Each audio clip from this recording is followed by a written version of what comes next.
Howdy my dudes, Random Fight Fan here. It's been a long while and I haven't put out a build video for this yet, and I figured I need to stop waiting on getting the gear that I want and give it out to you guys because you deserve to have the build video.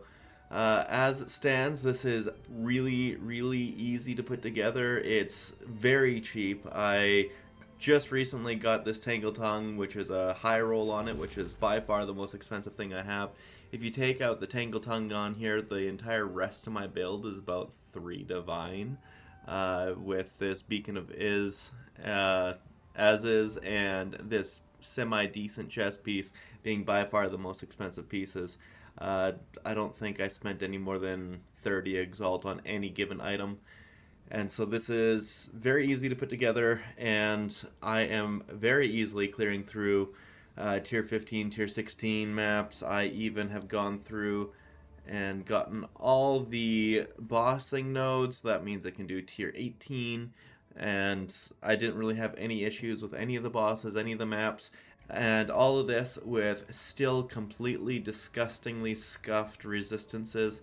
I can get popped in a second by cold damage, but because it clears so well and takes out all enemies so fast, as long as you're playing with a little bit of a head on a swivel, you'll be able to get through maps no problem. I am, unfortunately, popping a little bit because of cold damage on things that I don't see coming, but when we get this figured out and solved, then it won't be an issue. How this works here is we're doing Lightning Spear for every bit of clear. We have Innervate going off for giving us massive extra lightning damage, and Herald of Thunder is just like last season, converted to give us cold damage with Glaciation, and Embitter to be able to give us Ice Bite, which is another massive boost to clear. It has worked all maps, not except for ailment threshold ones. Those ones are unfortunately a little bit too tough right now. And Deadly Herald gives us just enough damage to pop it off, but Deadly Herald is not needed. You could use something like Long Shot or whatever else you prefer. And we're able to do this with 305 Spirit, getting 40 of it from the Beacon of Aziz. Well, I guess 300 Spirit is what you need. But the Beacon of Aziz gives us 40, and then we got a 60% roll on a Scepter to give us just enough Spirit to run Herald of Thunder, Combat Frenzy, Cast on Critical, Trinity, and Wind Dancer. We would need a little bit more. You would need to get 310 Spirit instead of 300 if they fix the Purity bug, but I am using a Purity of Lightning aura on my Scepter, and so it does not actually consume any Spirit on my Spirit additional reservation costs. If you have something like Malice, and I'm pretty sure also with Discipline, this does not work, but it does work on all the Purity auras, so this is just a bunch of free Spirit. The only one that you don't even really need it once you get a strong enough Tangletongue, but Precision is really good, but as you see, I still have 100% crit chance even without Precision on. So all of these are just quality of life optional. Now, so I've already recorded the video, but before I get too far ahead of myself, I wanted to bring a few things that I discovered immediately after recording to your attention. First of all, I went through the video footage and I found out that Commiserate, after doing the math, isn't actually giving you the 30% increased magnitude of the shocks. However, it is still removing the shock, which is extremely good to deal with overcharge, because it means you yourself are not taking 40% more damage from everything the boss does to you. So I'd say it's definitely still worth putting Commiserate on, because even though it's not giving you that 6% more damage like it should, it is still protecting you from taking 40% more. Also, I have dealt with my resistance issues, as you can tell. I had these gloves drop for me. They had good resistances on it and the fire damage. I think it was cold and int on there, then I slammed on lightning res and lightning damage. I was pretty lucky with that, and because of that I managed to buy a few decent rings that also really help deal with the resistance issues and add a bunch of flat damage. The reason why I have a bunch of flat damage on all of these is because the Tangletongue does not have much flat damage there. However, it does have a huge damage multiplier, and that is, yeah, it's incredible with any source of flat damage you can add onto your gear. Putting those on will massively increase what you can do, and because I have a little bit of cold damage on my ring, I'm able to get Herald of Thunder to proc off and give me ice bites extremely consistently, and it still works very well. I do not have the damaging Herald on here anymore because I found it was a lot more consistent to use Embitter with Cold Infusion, Ice Bite, and Glaciation, and it kept me with the massive amounts of cold damage in maps, which makes clearing so easy, so unbelievably easy. And I'm still working on getting a little bit more fire damage and cold damage for getting the triple Trinity tech off against bosses, and I have an idea for that in mind, but I can't do it right yet. It's going to be in the future when I have more currency, but as it stands, this here is very, very good, and everything else that I said in the video, it definitely holds up. As you can see, my damage skyrocketed since then because I was actually able to get some sources of flat damage and resistances. I spent I think 2 div on this ring and 3 or 4 on this one, and like I said, these dropped, and so my cost of this build is now up to about 14 div, whereas before these rings and everything and before this weapon I was at like 3 div. So it's a really cheap build to get into, but very, very powerful, and it's only doing better now.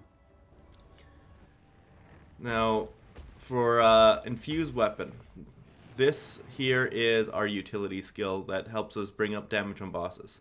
I got concentrated effect on here. It's kind of temporary. I don't have an idea for something to replace it with to give us more utility quite yet, except for maybe lightning exposure, but we are using the Painter's Servant's tech, so we are converting our damage to all elements and ignoring resistances with Beacon of Aziz. So that way we can get some freezes off, electrocutes, all the like, and stack up our Trinity to max. So we have concentrated effect on here since exposure won't do anything with this setup. But we are still using our infused weapon to stack shocks. It has 100% more shock chance with overcharge, and it gives you 50% more magnitude of shocks, but then they're reflected back onto you, and we completely erase that downside with commiserate. It gives us another increased magnitude of shocks, and it takes the shock that we just put on ourselves and removes it by magnifying it on the boss again. And then we have blind, because blind is incredible for the Amazon. It reduces their evasion, which means our accuracy is more upped, and then it also increases the effect of our evasion, making us harder to get hit. It is basically a best in slot skill if you're going to be an Amazon with evasion. I love this setup. The other place you can put blind is on Whirling Slash. I'll get to that in a bit, but I don't think it's as good there as it is on Infused Weapon. Your Lightning Spear is your clear skill. I got Primal Armament with Innervate, Volt, and Fork. Fork is insane. It's basically Volt, but it works outside of when it's charged, so it gives you a little bit more quality of life if you don't have this charged all the way. And when it is charged all the way, they stack with each other, and it's wonderful. And it also gives you a lot more socket flexibility. I really love Fork on Lightning Spear. Storm Lance. This here is important with Rising Tempest. 12% more elemental damage for each skill you use of a different elemental type. If you're using frenzy charges or any charges at all, infused weapon goes off, and it's not just using the one element, you're getting credit for all 3 to give you all 36% more elemental damage with your infused weapon popping off. It is a fantastic 1+1 on there. It's a great combo. You're going to want to use it. You're also going to want to use momentum, because that 40% more damage basically can't be beat. You drop it down, it's doing normal damage. Now it's doing 40% more damage. all you have to do is move. So if you're in a fight, you're tossing it out, you're like this. Each one of these are getting 40% more damage just because you move. And then the damage from this is from the zaps and the explosion. You're going to want momentum. It's fantastic. Now for blindside. Blindside works very well with blind on infused weapon. It gives you more crit chance and more crit damage. It's fantastic. With the fact that we are fully crit capped on here, there may be a better option than blindside, but overall this here is fantastic, especially with the more critical damage and forking crits basically being double crit damage. So it's a exponential increase, not a multiplicative increase. So increasing that is a big deal. And then scatter shot, I know it reduces the damage by basically half on the tooltip here, even though it says 35% less damage, but it's also less attack and cast speed. But since you're throwing out all three, and when you have a frenzy charge, it supercharges all three, making them do the big damage AoE zaps and explode, and then drop shock ground afterwards. It is a monstrous damage increase to have scatter shot on here. The thing is with it though is you have to toss it out and wait for them to pop. And when you're doing this, it's going to reset the cooldown on your sniper's mark, or maybe every other time if you get unlucky, which will vastly increase your damage uptime. If you had it without scattershot, you'd be tossing it, I guess I'll take it out, you'd be tossing it like this, one spear at a time, and the downside, even though it would be a lot more damage per single spear, and yeah, it's nice to have and you can spam and it gives you a little bit more to do in the boss fight, 100%. The downside is that not every one of the spears is going to be charged by frenzy because of the downtime on sniper's mark.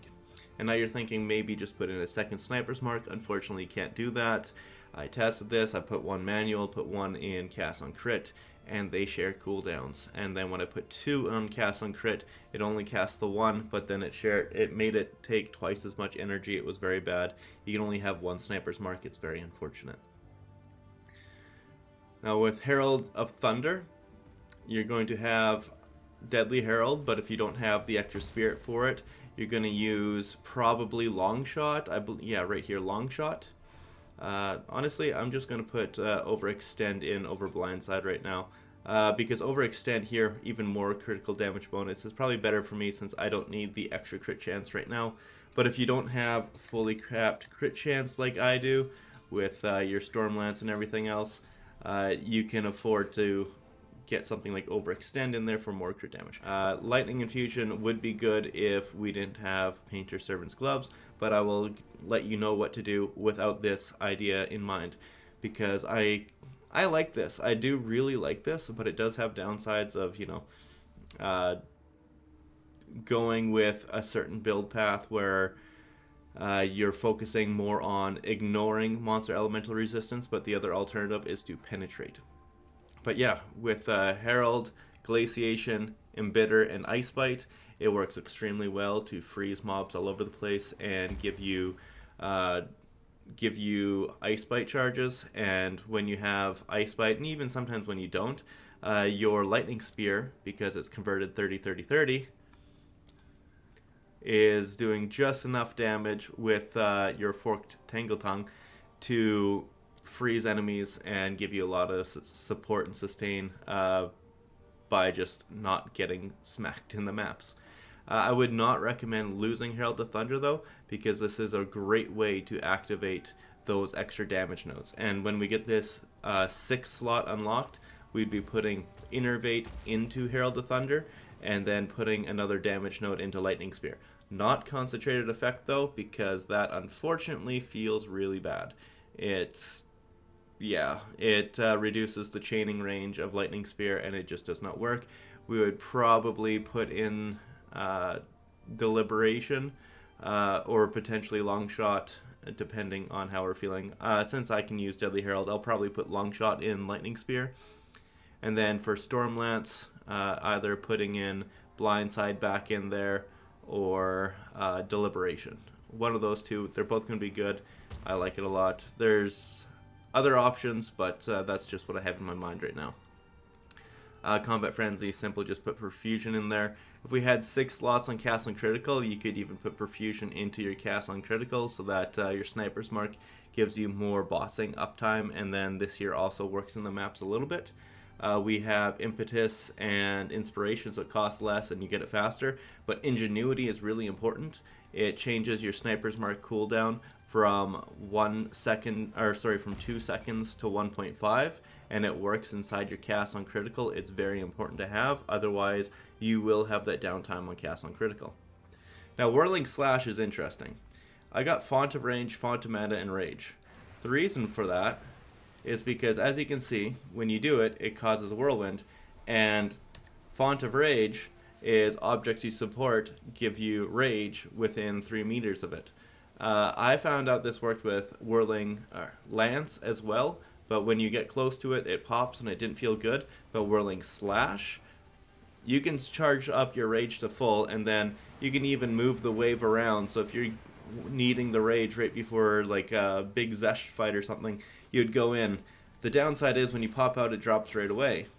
But since this is a melee hit, if you smack the guy with another melee attack, it procs this rage, which gives you a buffer window that you don't lose rage for about a second and a half. So you can hit the boss, pop out, you still have it, drop another one, give your attacks off, come out, and as long as you hit him every once in a while, you have rage maintained. Unfortunately, there's only one other way to get a better source of rage, where you keep it on your attacks with range, and it's to corrupt it on your weapon. But it is way too good to have the extra jewel socket on your weapon for the extra accuracy if you're going Tangletongue. If you have a rare weapon, though, it may be better for you to go with the rage corruption if you are living in a perfect world and can choose. Now, Barrage is pretty straightforward. It's a great skill, great single target, but it doesn't really work well with Stormlance because of the limit on Stormlance, but it works fantastic for Lightning Spear. And we're going to get the most out of it by putting Premeditation in, obviously. Then Inhibitor, so it doesn't use up the Frenzy charges, so you're getting it for your Lightning Spear. And then one that people are sleeping on / not using, but Murderous Intent. You get empowered Culling Strike when you use this, and there's literally no downside other than a small mana cost increase, but oh well. This here is a must as well. These are the only 3 you really need. Maybe if you also had Arcane Tempo to increase the cast speed, that would be the 4th slot, but I am rocking all the greater jeweler orbs that I've dropped in my entire thing. I haven't had a perfect jeweler's orb, haven't had a divine drop, so this here is what I'm rocking with. Now, Trinity, I made a video about this already. It is extremely powerful, and as you can see, for each 50 resonance I'm getting 13% more elemental damage. I'm getting it that high because I have it at level 22, which brings it up from 12% to 13%. I only needed the 1, but I got 2 in there just because why not? I have all of these mastery skills that go in Trinity and boost it, and it's beautiful.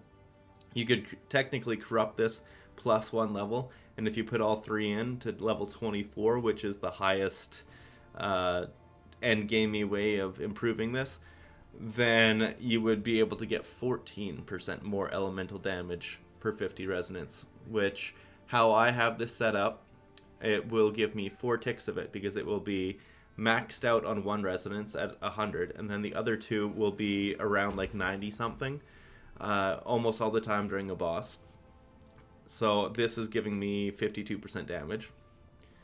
And then in mapping, it the damage from like Innervate and Ice Bite, like these, where it is, attacks gain damage as extra kind of thing, like extra damage of lightning, extra damage of cold, is calculated after the conversion from Painter's Gloves. So you're going to be only doing 1 of that damage type kind of thing. However, because we have Embitter on Herald of Thunder. It's getting all of that damage as extra cold, and we have spec this to be lightning, or to be more cold damage oriented.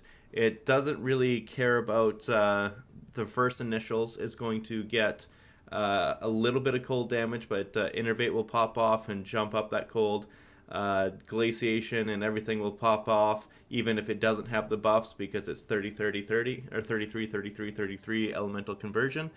And then when it starts freezing things, you'll get Ice Bite, so it's getting 70% of damage as extra cold damage on Herald of Thunder, and it is very good at keeping enemies frozen and keeping that stack going. And then when both of those are going, your Lightning Spear is going to be freezing a lot as well. Finally, your Wind Dancer. It's kind of just whatever, but I got Punch Through on here, which I am planning on putting in Whirling Slash, which is support skills apply easy target on knockback. And easy target, what that does is it buffs the next projectile hit against the person you, or the target you knock back, and that projectile hit will do more damage. So if you're able to put on knockback with easy target on Whirling Slash, it will do more damage with your next Stormlance or Lightning Spear. I also have Inevitable Critical, so when it does pop off, they get knocked back harder, and Pursuit, just so it does a little bit more damage, so that when things do pop you in melee range, they're more likely to die, because you're always using projectile attacks, so it really works well with Pursuit. I do not have Magnified Effect in here anywhere yet, but when I do, it will go either into Whirling Slash or Wind Dancer. Just these here are unfortunately a little bit too hard to not put good damage or support nodes into, but putting it in Wind Dancer will make a bigger AoE pop around you so that the enemies nearby go pop. And if you put in Whirling Slash, it means that when you do the 3 stages before boss fight, you have more wiggle room inside the tornado before it pops, and then you just keep generating rage for longer. Now for the gear. The gear is kind of special and important. There we go. As I said, Tangletongue, forked critical hits. That does not mean what I thought it meant initially. It doesn't mean when you crit, your attacks fork. It means that when you crit, it rolls twice, and if it crits either of those times, or sorry, if you hit, it rolls twice, so basically lucky. If either of those rolls are a crit, you crit, but if it crits on both of those rolls, you double crit. It's crit squared, which is nuts, and it's not really well represented on here, which is why you want it corrupted with 2 sockets, so that way you can use your accuracy conversion from your ascendancy to give you crazy high damage. And that flat physical on there, just, yeah, I had a 500 and something accuracy spear with I think it was 130% fizz on it. It had a bunch of attack speed and a socket for more accuracy on there, and this vastly outperformed it. I had a different one that was 12%, and it was very similarly performing before I put an accuracy rune in. And then I had one drop that was 14%. I qualityed it up, socketed it, and corrupted it, and got another socket, and it was night and day difference. It was like I just spent 40 divines on a weapon versus what I had normally. This here is worth every penny. I paid 9 div for this one, by far the most expensive thing I have, and yeah, it's worth it. You can get one that's like 14%, plus 14% to critical hit chance, like 30 exalt, and it will still do work. It is crazy good. And then I got the Painter's Gloves, which does the elemental damage conversion, which allows your Trinity to give you that resonance of all the different elements. If you don't have this, I would recommend another really expensive pair of gloves that increase your ability to penetrate down to negative 50% instead of 0%.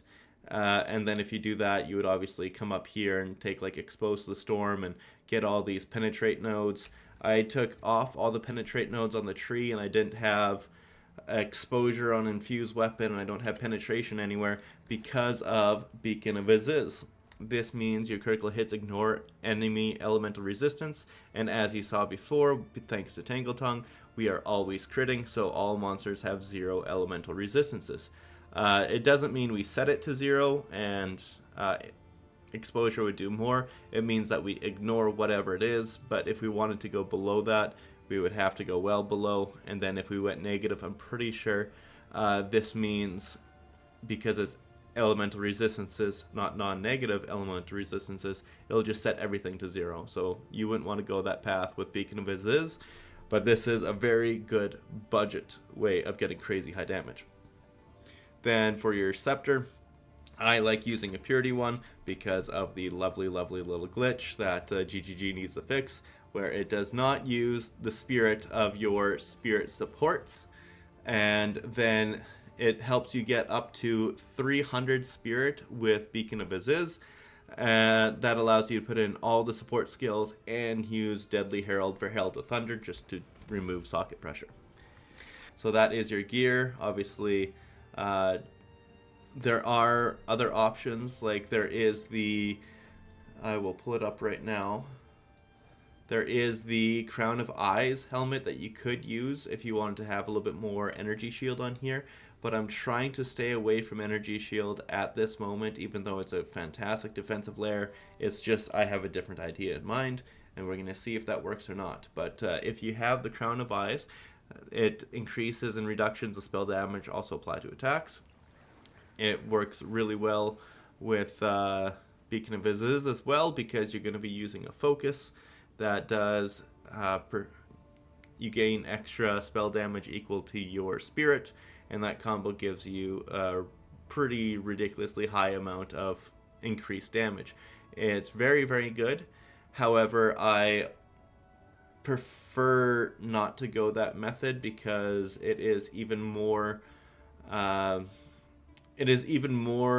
pressure on the other pieces of the gear to get resistances capped, and then you aren't getting the crazy high amounts of spirit that you would be getting from a scepter, which means you wouldn't be able to use Trinity.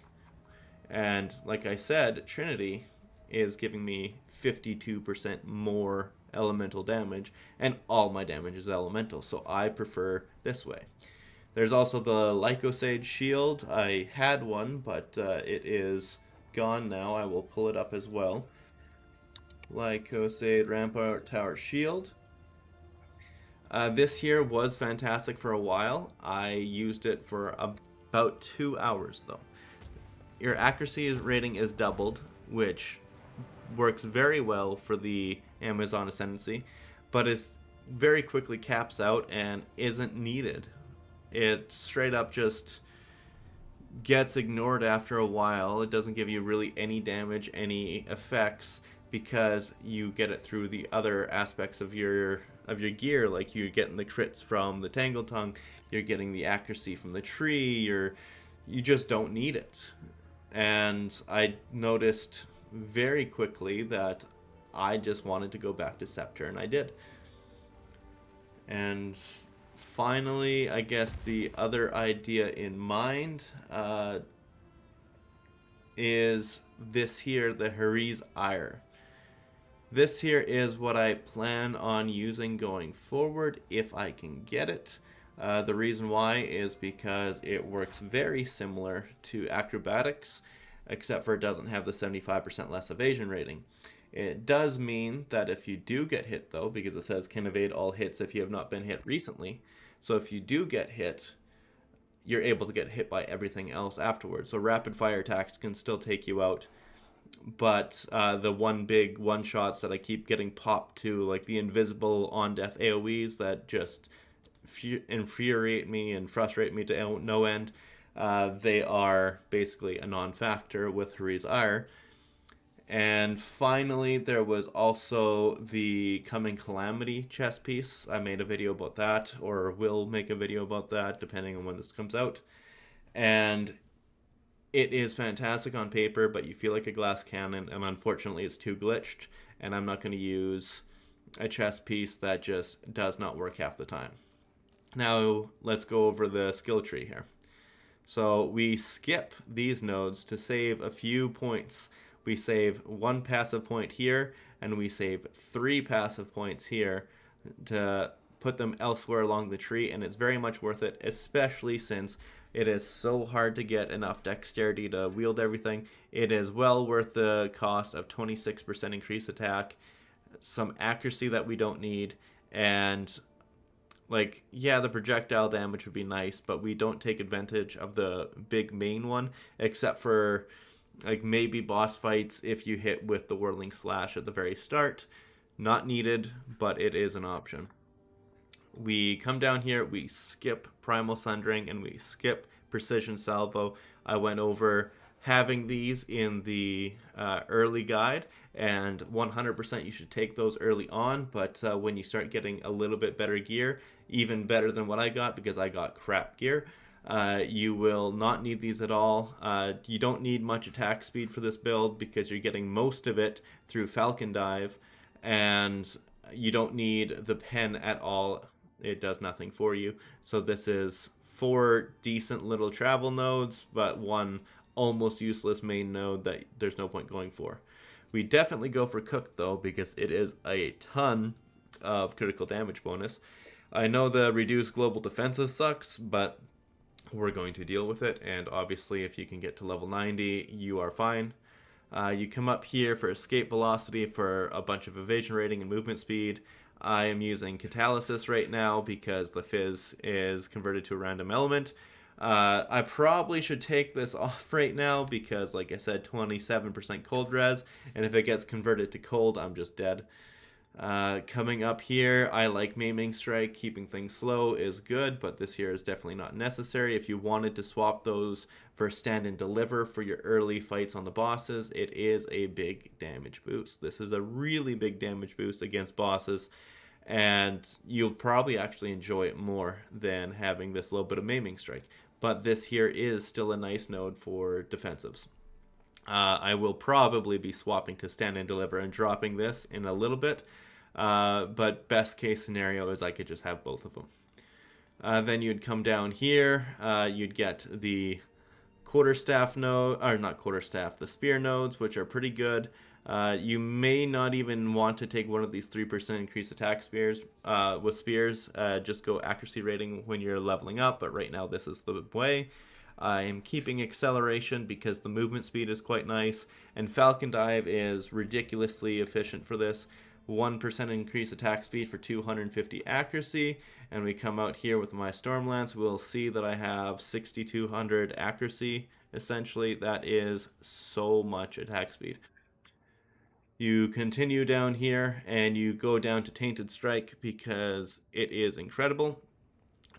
We are boosting a lot of magnitude of shock with this build. It works extremely well. It does so much more damage. And then we come down here for Pinpoint Strike as well. Attacks gain their accuracy equal to critical hit chance. It doesn't boost your crit chance, but it really boosts your attack's accuracy rating for everything in here by a couple thousand. And works very well with Falcon Dive.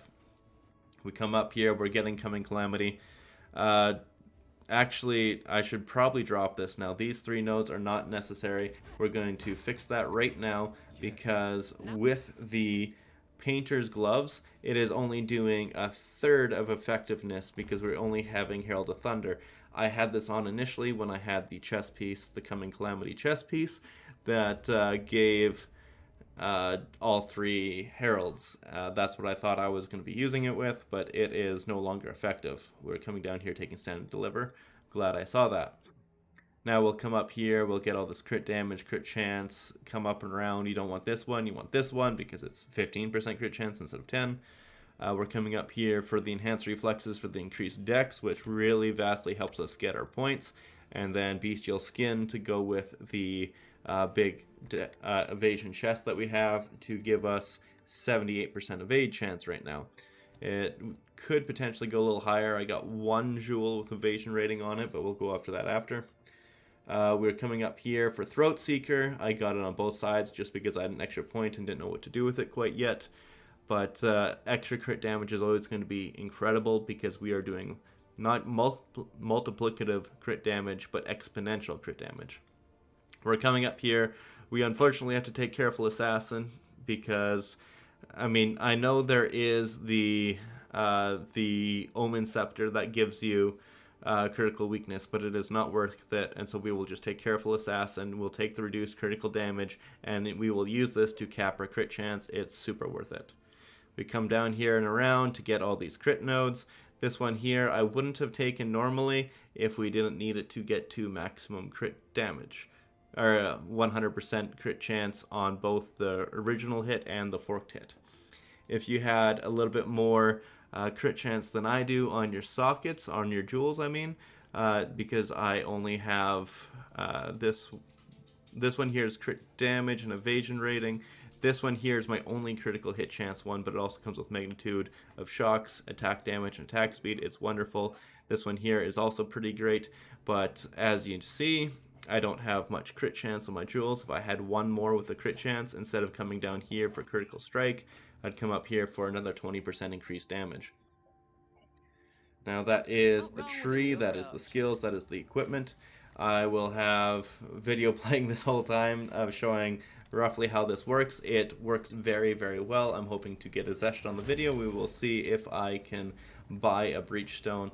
Like I said, though, I've had the worst luck getting currency. I finally sold one big ticket item and I got some dibs, and I'm going to be trying to get another big ticket item. And if I can afford that, I will finally have some defensives and can be able to finally cap my resistances. Yeah, hopefully you guys have had better luck getting drops than I have, because that's a really low bar to get over. And either way, thanks again for stopping by. You dudes have been great. If you liked the video, like it and sub, and if you didn't, don't. Either way, see you, my dudes.